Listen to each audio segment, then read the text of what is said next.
Bismillahirrahmanirrahim. Assalamualaikum warahmatullahi wabarakatuh. Waalaikumsalam warahmatullahi wabarakatuh. Alhamdulillah khalaqal insana fi ahsani taqwim wa hadahu ila siratal mustaqim wa asyhadu an la ilaha illallah wa asyhadu anna Muhammadan abduhu wa rasuluh.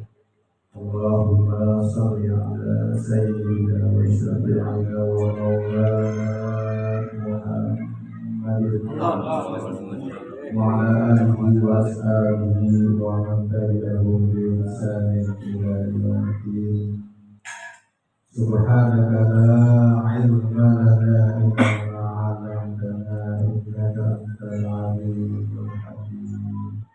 Wa qala Rasulullah sallallahu alaihi wasallam, man salaka tariqan yaltamisu fihi 'ilman sahalallahu lahu tariqan ila jannah. Utlubul 'ilma minal mahdi ilal lahdi wa talabul 'ilmi faridatun 'ala kulli muslimin wa muslimatin. Amma ba'du, hadratul mukarramah para jamaah hadis ta'lim salam yang dirahmati Allah Subhanahu wa ta'ala. Juga rasa syukur kita haturkan dari Allah Subhanahu wa ta'ala yang alhamdulillah pada malam hari ini di pertengahan daripada bulan Rabiul Awal, Allah masih memberi kesempatan kepada kita untuk hidup di alam dunia dengan diiringi ribuan kenikmatan alam dunia juga. Dan juga tidak kalah pentingnya yang perlu kita syukuri adalah nikmat iman, nikmat Islam, taufik hidayahnya sehingga kita bisa hadir, bisa kumpul, bisa duduk dengan ta'lim di dalam rangka tadabbur ilmu silaturahmi dan juga kita bisa saling bermanfaat.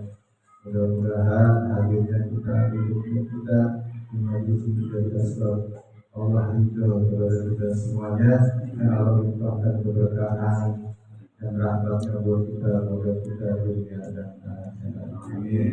Ya Allah ya Rabbal alamin. Salawat dan salam kita sampaikan kepada junjungan kita serta pada kita, pemimpin kita dunia akhirat, Habibullah Nabi besar Muhammad sallallahu alaihi wasallam serta keluarganya dan keluarganya yang setia pada yaumil qiyamah. Para jamaah sekalian, alhamdulillah pada malam hari ini kita bisa berjumpa lagi habis ta'lim yang sangat kita cintai dalam rangka kita menuntut ilmu agar semakin luas pengetahuan kita tentang agama kita dan juga semakin baik kehidupan beragama kita, khusus hubungan kita kepada Allah Subhanahu wa ta'ala setiap hari semakin baik sehingga kita menjadi hamba-hamba Allah yang selalu taat dan beriman kepada Allah Subhanahu wa ta'ala. Dan mudah-mudahan dengan ilmu itulah kelak kehidupan kita selanjutnya menjadi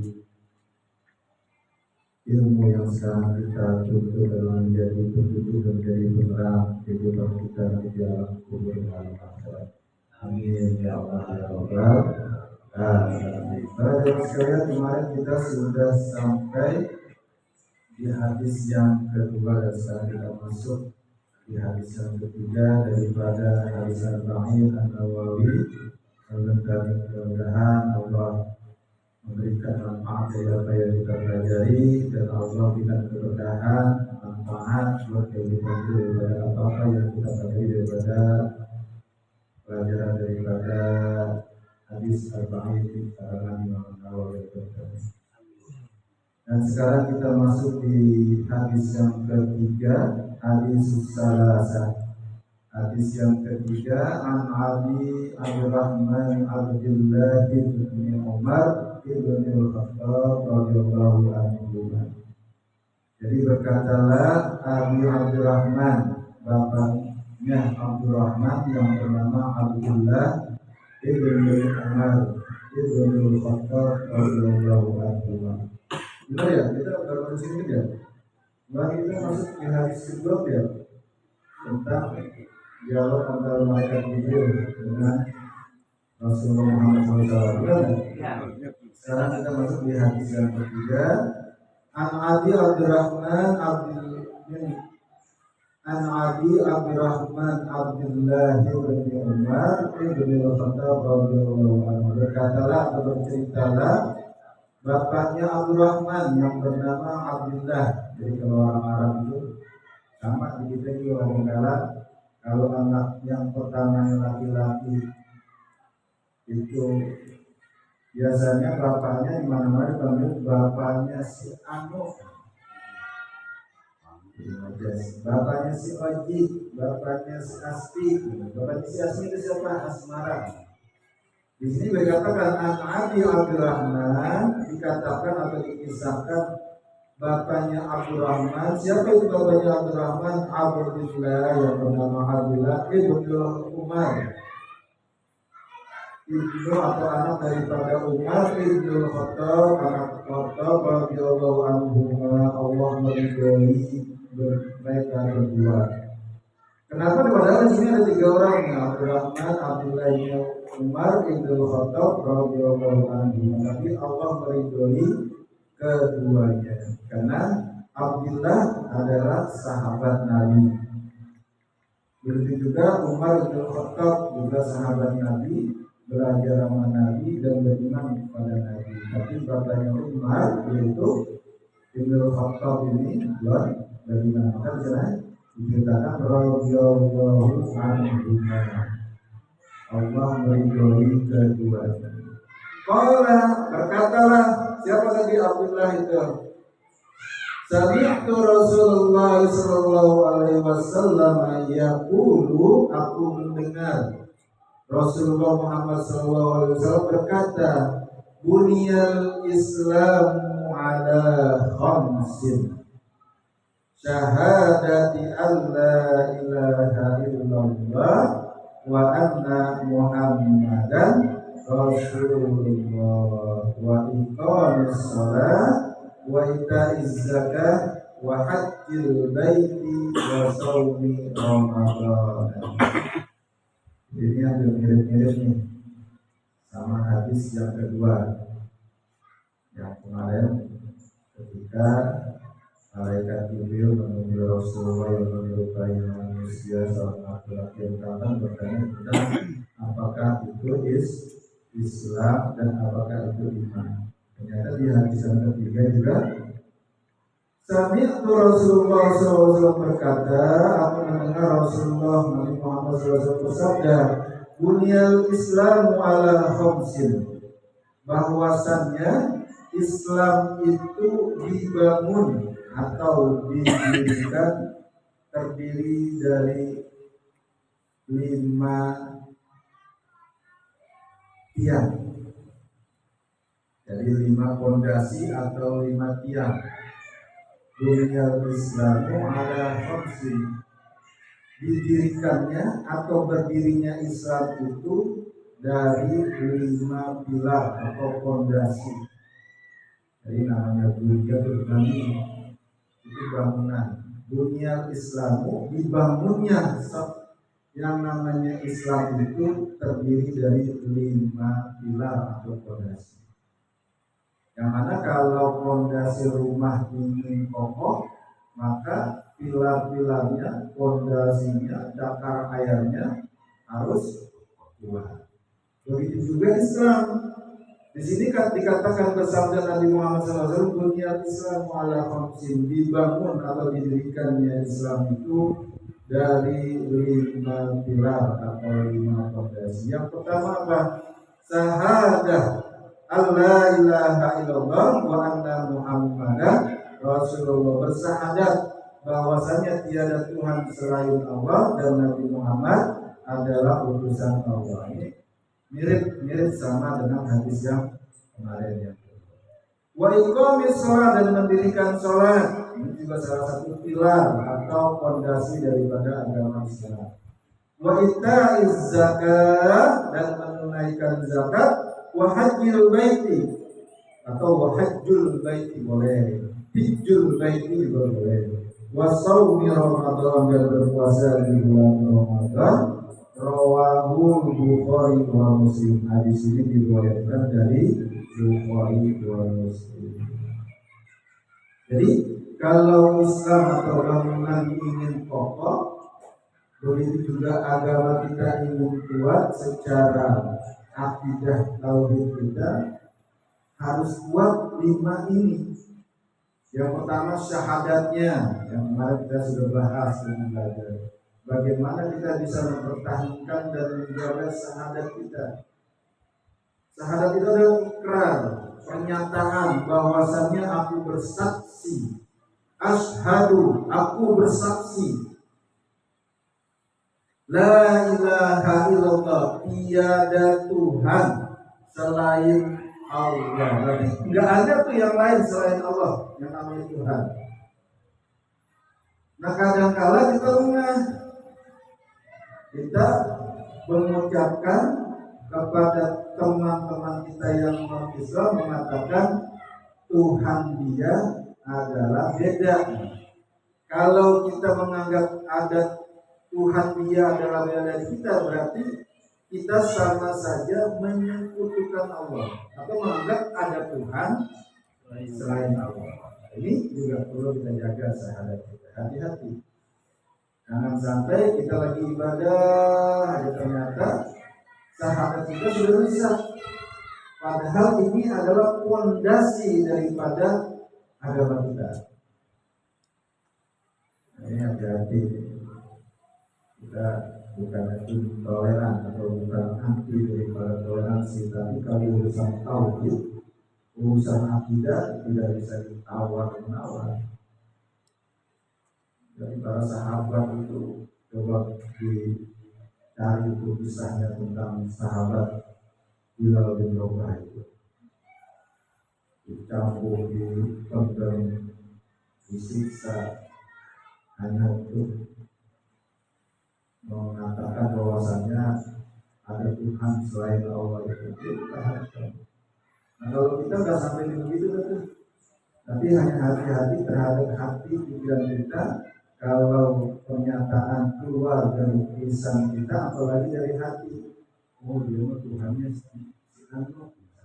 oh dia mah Tuhannya beda, itu sama aja.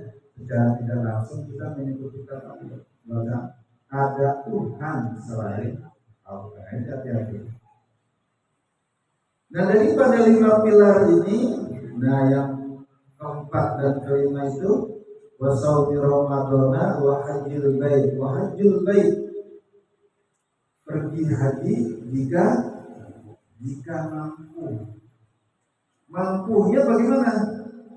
Sekarang ada orang duitnya banyak, badan sehat, tapi nggak dapat kuota. Mampu nggak dia berarti? Jadi dia nggak bisa.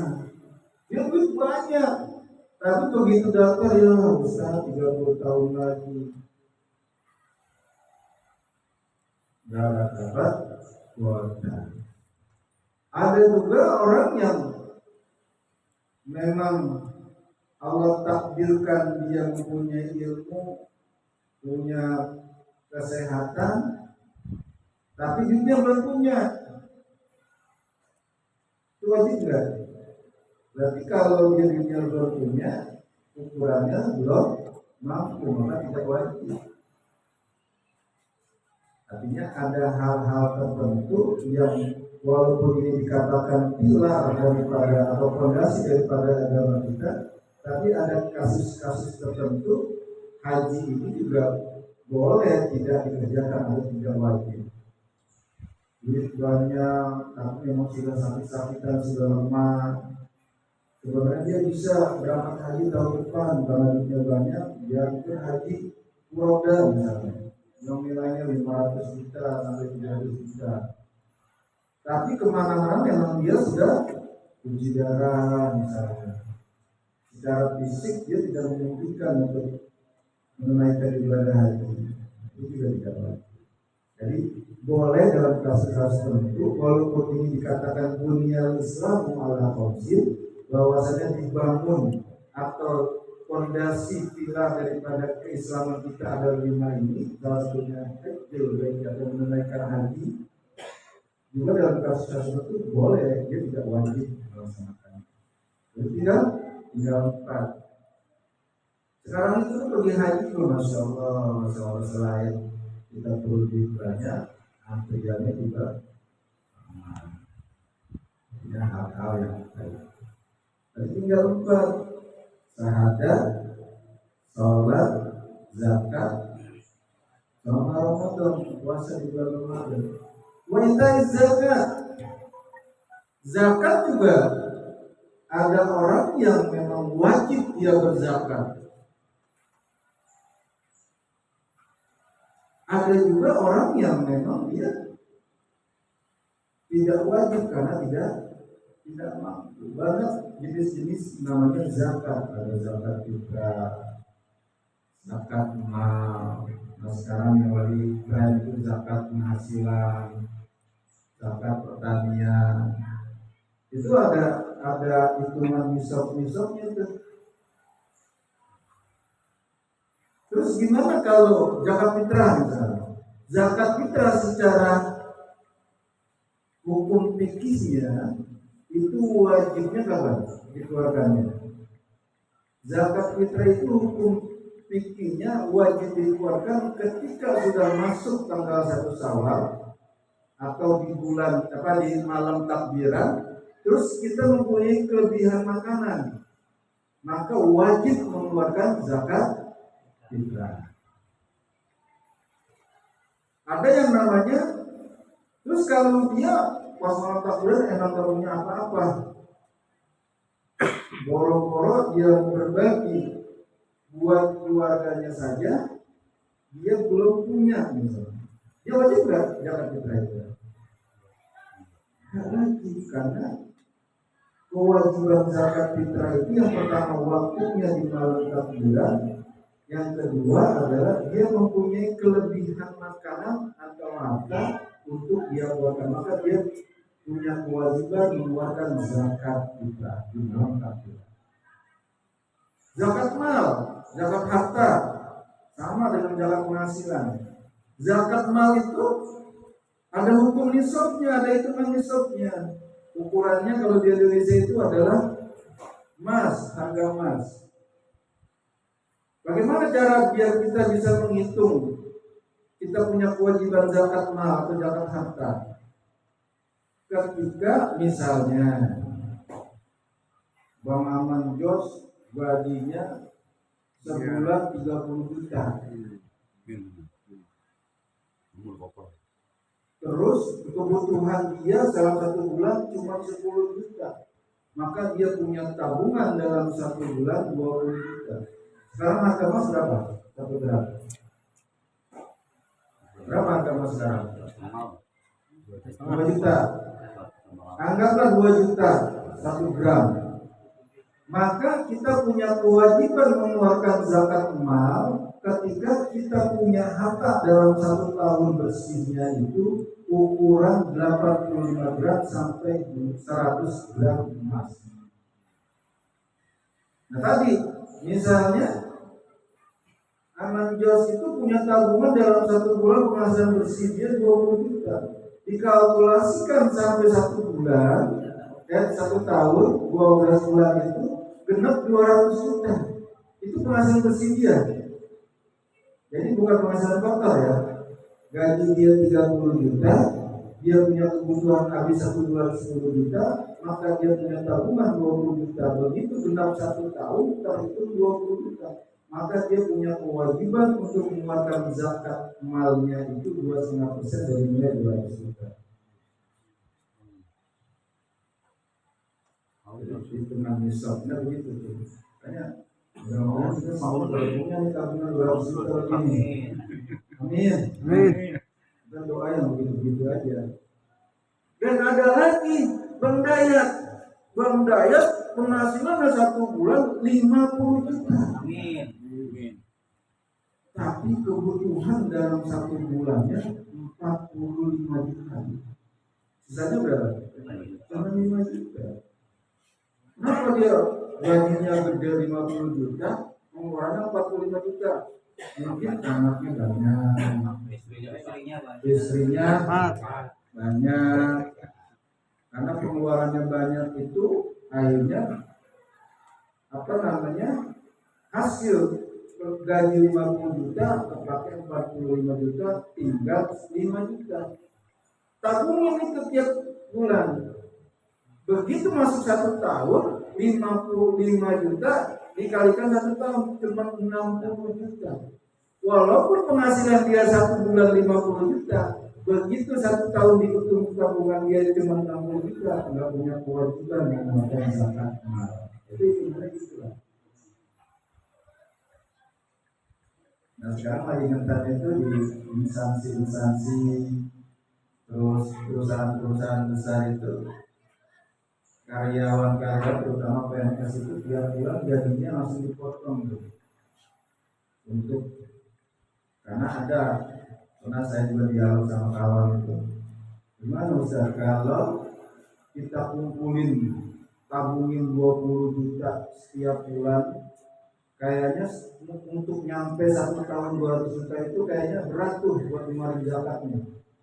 Bagaimana kalau setiap bulan turun gaji langsung dipotong 2,5% daripada gaji kita, kata Joseph 30 juta, itu bagaimana? Nah itu tinggal nanti dilihat apakah dia ikhlas niat mengeluarkan zakat. Kalau dia memang ikhlas, boleh aja. Karena biasanya di setiap perusahaan-perusahaan itu sekarang ada bajnasnya, badan zakat, amil zakat. Itu biasanya menyalurkan. Biasanya pemerintahan itu gubernurnya kemana kunjungan, terus membangun masjid, membangun orang tua. Nah, biasanya diambil daripada dana bajnas itu yang gaji-gaji daripada PNS yang dipotong 2,5%. Itu bagaimana Ustaz? Ya boleh saja. Tapi begitu saya hitung ternyata begitu 1 tahun enggak sampai 200 juta Ustaz. Nah berarti niatnya bukannya zakat mal tapi sedekah. Tapi kalau memang ternyata hitungannya sampai nisabnya 200 juta, berarti dia dalam fikihnya takzil zakat. Dia mempercepat untuk membayar zakat dengan dicicil tiap bulan. Insya Allah itu makbul. Jadi kan ada ibadah. Contoh, saya umpamakan yang kayak tadi itu, misalnya ada orang mengeluarkan zakat mal penghasilan itu dia cicil setiap bulan. Kapan kita wudu itu menjadi wajib hukumnya? Wudu itu hukumnya wajib apa sunnah? Coba. Wudu itu hukumnya wajib apa sunnah? Wajib. Kalau mau ibadah. Wudu itu akan menjadi hukum yang menjadi wajib ketika kita mau sholat. Kalau kita lagi pengen sholat, wajib nggak wudu? Nah, jadi kata Imam Nawawi di sini diterangkan, mala yatimu wajibun illa bihi fahuwa wajib. Apabila ibadah yang wajib itu ada runtutannya daripada ibadah sunnah yang menentukan ibadah wajib itu akan menjadi sama, maka itu hukumnya jadi wajib. Maghrib misalnya, maghrib itu sekarang jam berapa? Jam 6 kurang atau jam 6 lebih? Jam 6 kurang. Sebelum jam 5 itu biasanya udah azan. Karena subuh itu sekarang jam 4 lewat berapa? 8 atau berapa? 9 menit. Artinya kita mau sholat maghrib jam 6 lah misalnya. Maka kita akan wajib hukumnya begitu masuk waktunya maghrib, kita mau sholat maghrib, wajib kita wudu. Karena kalau kita nggak wudu, sholatnya nggak sah. Tapi kalau misalnya maghribnya jam 6, kita wudunya jam 3 misalnya, boleh nggak? Boleh aja. Boleh saja, yang penting jangan sampai begitu masuk waktunya kita batal. Itu namanya takzirul wudhu. Kita mempercepat yang namanya wudhu karena wajib kita mau sholat. Sama dengan orang yang tiap bulan ngeluarin penghasilannya 2,5%, karena begitu nanti waktunya dihitung dalam 1 tahun dia sudah mencicil.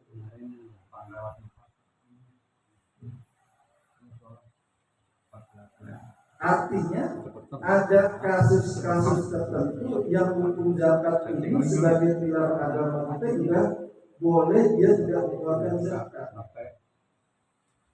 Kayak tadi itu misalnya di zakat fitrah itu wajibnya dikeluarkan begitu malam takbiran 1 Syawal.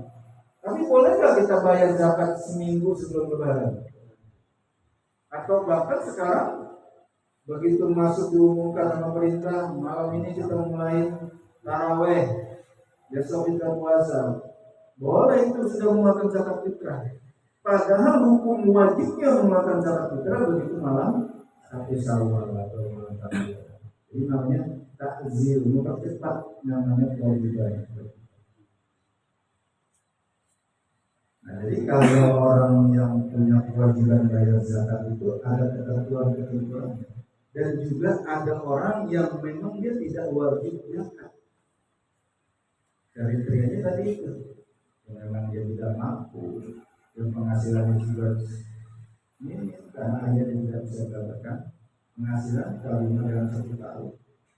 Emas, perhiasan, yang punya emas, punya tabungan mengendap duitnya 200 juta terhitung 1 tahun genap, itu wajib mengeluarkan zakat malnya. Yang punya emas ukurannya 100 gram itu juga wajib mengeluarkan zakat malnya itu. Hati-hati itu, jangan sampai nggak dikeluarkan zakatnya. Ustaz, saya biar menghindari bayar zakat malnya, akhirnya saya punya emasnya misalnya nggak mungkin 100 gram, 90 gram misalnya, sedangkan wajibnya ukurannya 100 gram, tapi saya pasin di 90 gram, bagaimana ya? Tidak punya kewajiban, karena hukum nisabnya 100 gram. Tapi jangan mendekati, karena hukum ketentuan nisabnya 85 gram. Jangan mendekati dalam arti misalnya 100, jangan 99 gram. Itu terlalu melenceng hukum namanya.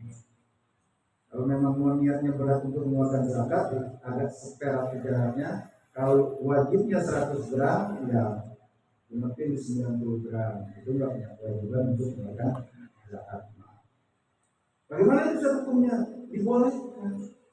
Karena memang Allah tahu manusia itu dikasih akal, kerjaannya nakal. Apa hukum Allah aja pengen nakal, kira-kira begitu. Kalau Allah Maha mengetahui dan Maha mengampuni. Manusia itu apa sih yang kita nggak bisa akalin terus? Berarti tinggal 3 tuh: syahadat, sholat, puasa. Puasa Ramadan yang wajib bagi orang yang sudah balik, itu wajib. Itu wajib, itu mau laki mau perempuan wajib puasa di bulan Ramadan. Tapi ada orang yang memang dia nggak wajib puasa Ramadan. Salah satunya adalah orang yang memang sudah sangat uzur atau sepuh, apalagi udah sepuh, udah umur pikun, perasaan gua baru sahur, habis belum yang subuh langsung gua belum sahur, ya sahur. Nah, itu orang udah tua terus pikun, nah boleh dia nggak puasa itu. Atau orang yang memang sakit. Nah, ini juga kadang salah kaprah di tengah-tengah kita itu, orang yang meninggal itu suruh bayar fidyah. Padahal orang yang punya kewajiban bayar fidyah puasa itu orang yang sakit tidak punya harapan sembuh. Jadi kalau orang cuma sakitnya mah atau tipes, itu bukan bayar fidyah. Ini sering kita temukan itu di panitia-panitia zakat di Ramadan itu. Nah, saya mau bayar fidyah puasa saya, kenapa? Kemarin saya dirawat seminggu. Sakit apa? Sakit tipes. Itu nggak wajib fidyah, tapi dia punya kewajiban mengqadha atau mengganti di bulan lain nanti. Terus kalau orang yang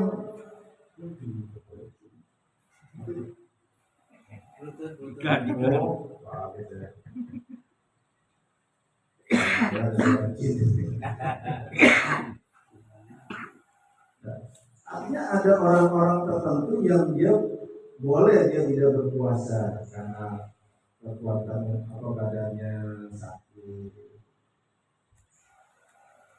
terus dia melahirkan, menyusui, dia khawatir susunya nggak keluar, kasihan anaknya, itu boleh dia nggak puasa di bulan Ramadan, tapi dia wajib mengganti di bulan Ramadan. Jadi tinggal dua tuh fondasi daripada agama kita, tinggal syahadat sama sholat.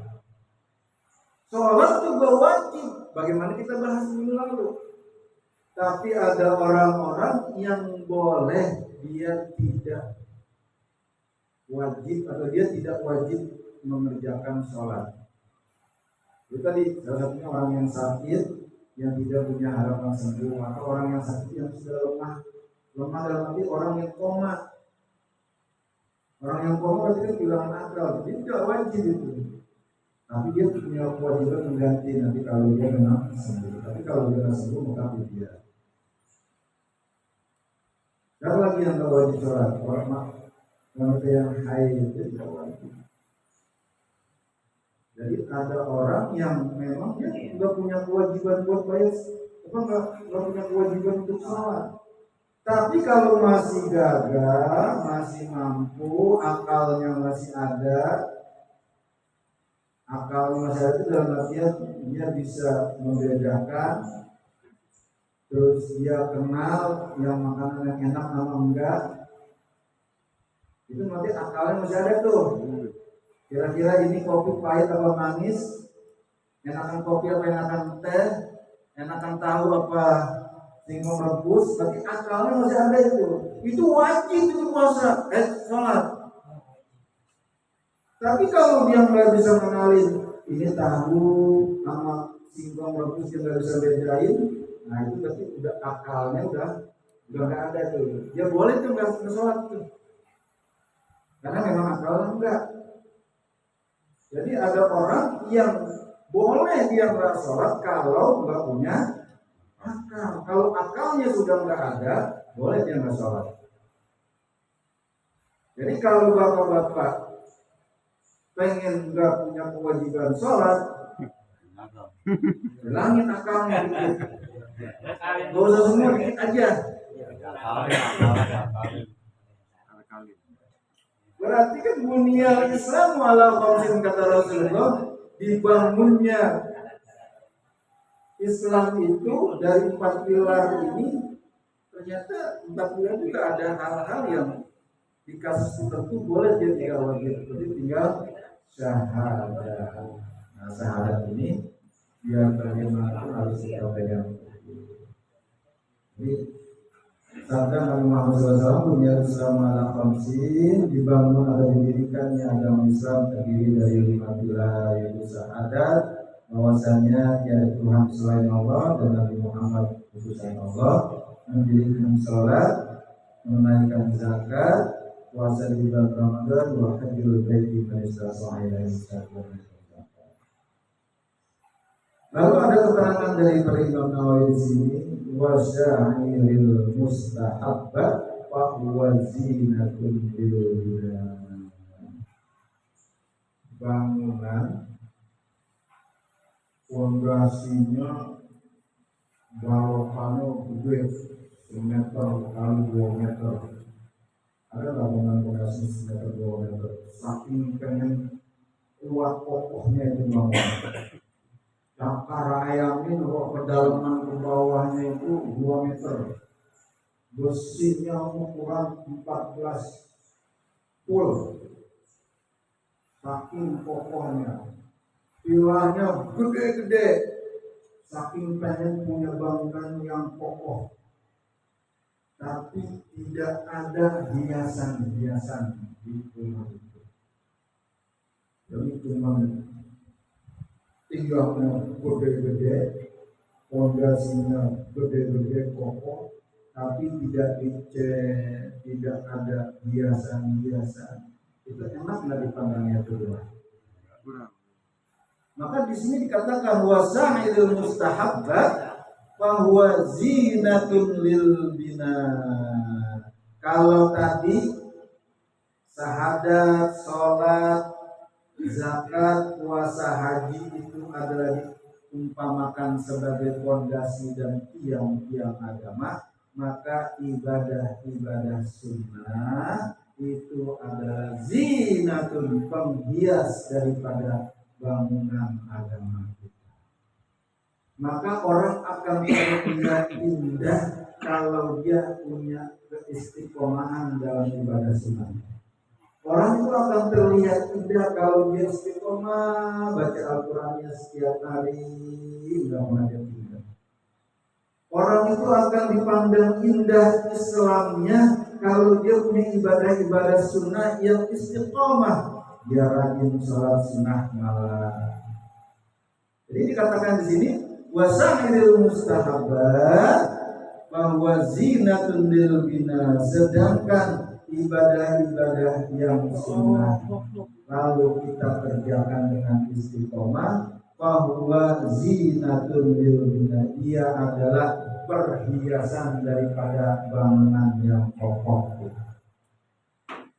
Jadi mari kita bangun agama kita dengan kuat dan kokoh, tapi juga indah. Maka hiasilah diri kita, hiasilah agama kita dalam beragama dengan ibadah-ibadah sunnah.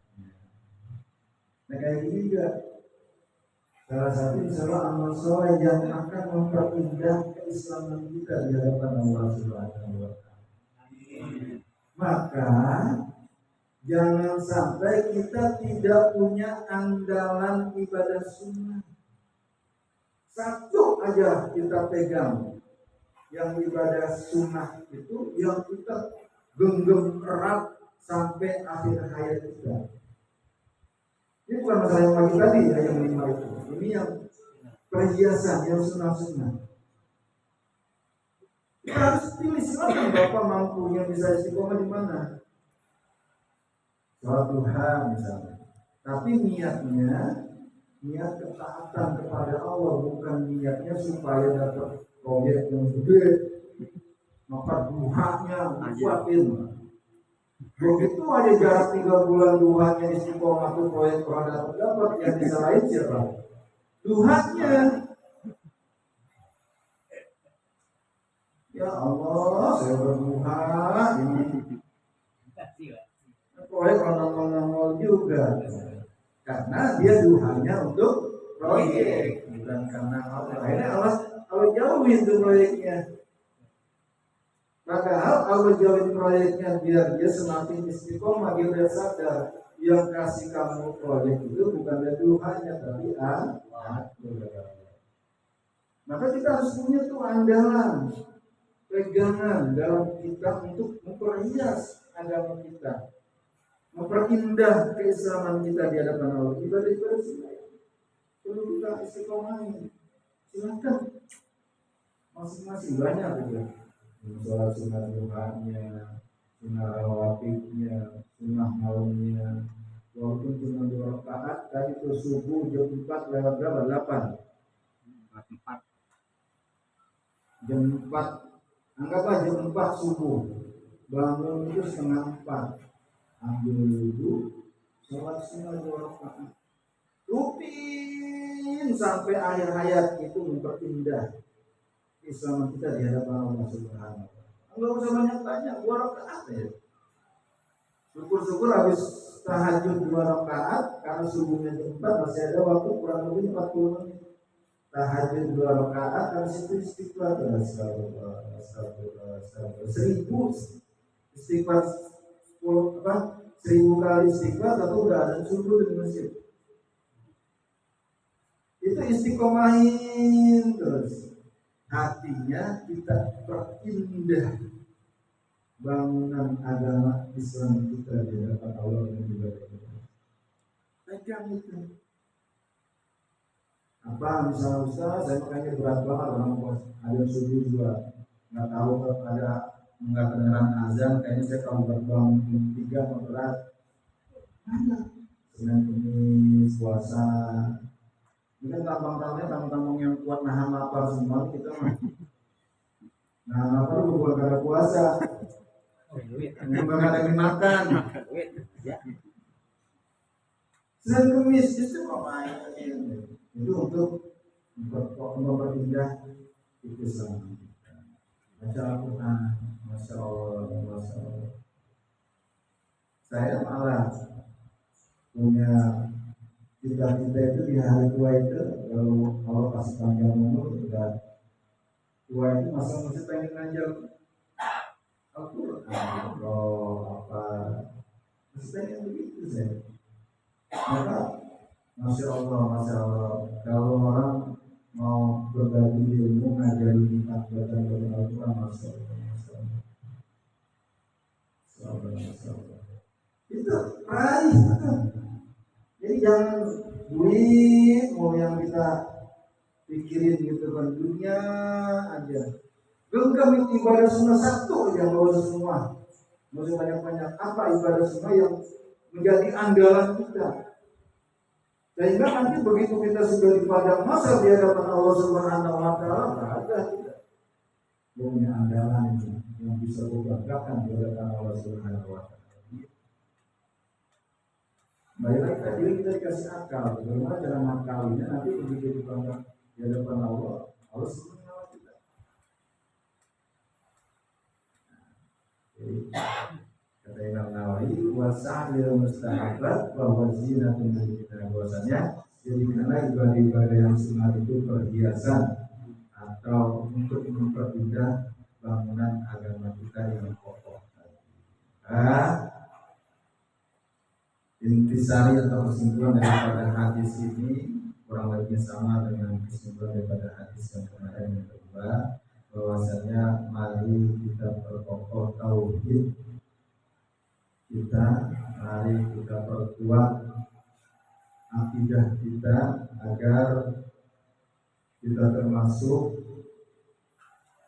ayat wala tamutunna illa wa antum muslimun. Allah wafatkan kita dalam keadaan kita iman dan Islam. Amin ya Allah ya Rabbal alamin. Hadis ini diriwayatkan dari Al-Bukhari wa Muslim, bahwa Al-Bukhari wa Muslim salah sahih. Jadi itu adalah hadis yang ketiga yang kita pelajari daripada hadis Arba'in Nawawi. Demikian hadis yang pertama yang kita pelajari. Mudah-mudahan manfaat dan maslahat dan Allah berikan juga keberkahan buat kita semuanya dunia akhirat. Amin. Ya Allah ya Rabbal alamin. Dan Allah berikan umur kita, Allah sehatkan badan kita dan keadaan taat kepada Allah Subhanahu wa taala. Dan kita bermohon kepada Allah agar Allah tetapkan juga taufik dan hidayah dalam hati kita dan diri kita, sehingga Allah selalu berikan kita kenikmatan dalam ibadah kepada Allah Subhanahu wa taala. Al-Fatihah. Alhamdulillahirabbil alamin. Iyyaka na'budu wa iyyaka nasta'in. Shiratal mustaqim. Shiratal ladzina an'amta 'alaihim ghairil maghdubi 'alaihim waladdallin. Kita baca sekali lagi. Kita mengingatkan kepada kita hadiahkan semua itu kita Dengan Jumat ini akan kita hadiahkan semua itu kepada yang berkata. Mudah-mudahan dengan kalian yang kita baca semua itu kita yang segala dosa-dosanya, yang segala khilafnya, diterima Islamnya, diterima ibadahnya, Allah akan luaskan alam kuburnya, Allah jadikan alam kuburnya alam surga Allah menjadi surga, dan juga dengan suatu perhatian yang kita mengenal Subhanahu wa taala untuk kita, istri kita, anak-anak kita, mantu, cucu, semoga yang masih semoga Allah berikan kita semuanya kesehatan jasmani dan rohani, kesehatan badan, Allah dari segala penyakit zahir maupun batin. Allah jaga, Allah menjaga segala keburukan dan bahaya. Allah karunia kita kebahagiaan hidup dunia dan akhirat. Untuk rumah tangga kita, untuk keluarga kita, semoga Allah jadikan rumah tangga kita rumah tangga yang penuh dengan kebahagiaan dan keberkahan. Allah jadikan rumah tangga yang sakinah dan penuh dengan dan berkah. Dan untuk anak keturunan kita dan sekolah yang mulia berkenan segala rumah tangga, semoga Allah jadikan mereka semuanya hamba-hamba Allah yang soleh dan solehah. Allah jaga, Allah bimbing, Allah pelihara mereka selalu yang Allah ridhoi. Allah karunia mereka yang manfaat bagi dirinya, keluarganya, dunia dan akhirat. Allah berikan hati anak-anak kita, Allah bagus ahlaknya. Allah angkat, Allah berikan dari kemakmuran kita dunia dan akhirat. Allah jadikan semuanya pertimbangan kita, hamba-hamba Allah yang selalu berbakti kepada kedua orang tuanya yang ada kemudian yang selalu mendoakan kita semua untuk usaha pekerjaan kita. Semoga kita kemudahan dan keberkahan. Allah berikan kita rezeki yang banyak, yang halal, yang berkah, yang kepada Allah Subhanahu wa taala. Kemudian di antara kita, kalau kita ada yang berkata apapun itu penyakit, semoga pada Allah matikan, Allah berikan kesehatan semua seperti sedia kala, segala cerita atau segala baiknya, segala kebutuhan kita, segala hajat kita, segala doa kita, semoga Allah menjaga dan Allah hari ini juga matur bisa lagi. Rasulullah Muhammad SAW. Bismillahirrahmanirrahim. Alhamdulillah Rabbil alamin. Arrahmanirrahim. Maliki yaumiddin. Iyyaka na'budu wa iyyaka nasta'in. Ihdinas siratal mustaqim. Siratal ladzina an'amta 'alaihim ghairil maghdubi 'alaihim waladdallin. Assalamualaikum warahmatullahi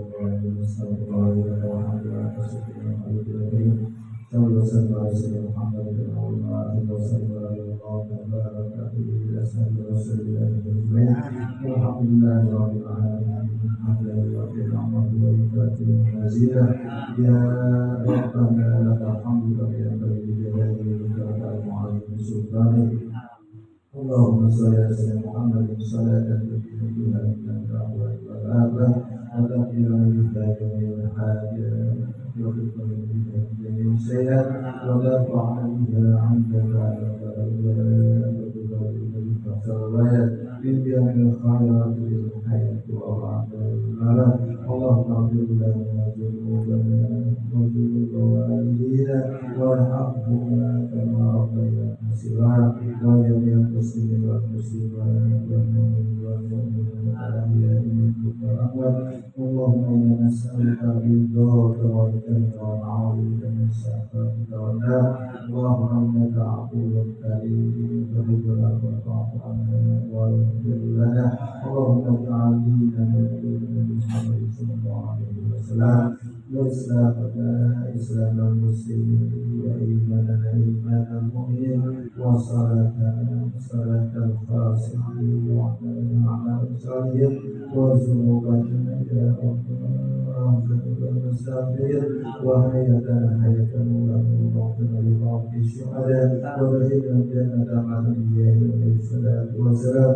اللهم نور قلوبنا بنور هدايتك كما باركت على إبراهيم والشمس كعادة على برحمتك إلى أرحم الراحمين ربنا ظلمنا أنفسنا وإن لم تغفر لنا وترحمنا لنكونن من الخاسرين ربنا آتنا من لدنك وهيئ لنا من أمرنا رشدا ربنا آتنا في الدنيا حسنة وفي الآخرة حسنة وقنا عذاب النار وادخلنا الجنة مع الأبرار يا حي يا قيوم يا مجيب يا ذا الجلال والإكرام سبحان ربك رب العزة عما يصفون وسلام على المرسلين والحمد لله رب العالمين يا الله يا الله يا الله بحسن الخاتمة يا الله بها يا الله بها يا الله بحسن الخاتمة يا الله بها يا الله بها يا الله بحسن الخاتمة. Kurang lebihnya saya mohon maaf. Salah kata. Assalamualaikum warahmatullahi wabarakatuh.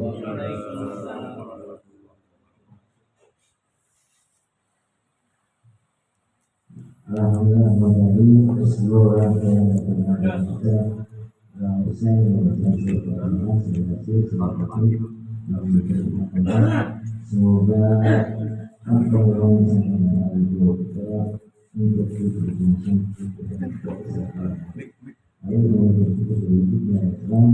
Alhamdulillah